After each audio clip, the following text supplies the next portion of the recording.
Nous allons maintenant voir comment additionner des fractions. Prenons par exemple la fraction suivante, 3/4 plus 1/5. Première chose à faire.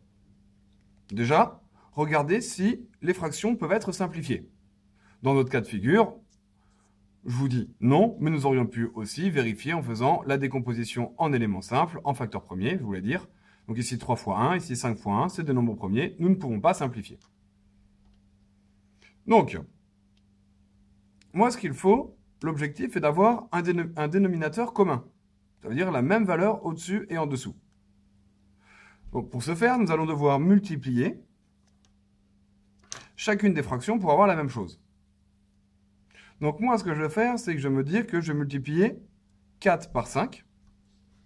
Si je multiplie au dénominateur, je dois absolument multiplier au numérateur, autrement ma fraction n'est plus la même. Et je fais ça des deux côtés. Ici, je vais faire 5 fois 4. Ce qui fait qu'en multipliant les dénominateurs à chaque fois, je vais bien obtenir la même chose, car 4 fois 5 est égal à 20, 5 fois 4 est égal à 20.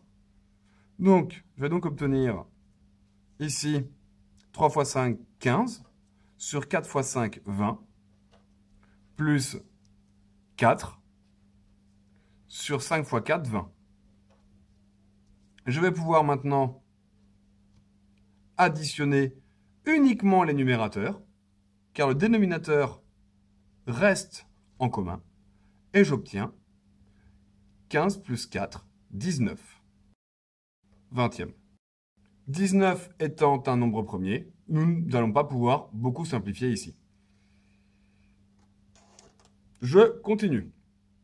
Nous avons vu additionner des fractions. Soustraire des fractions est un petit peu la même chose. 3 sur 4 moins 1/5. Nous allons procéder exactement de la même manière, en plaçant d'abord au même dénominateur.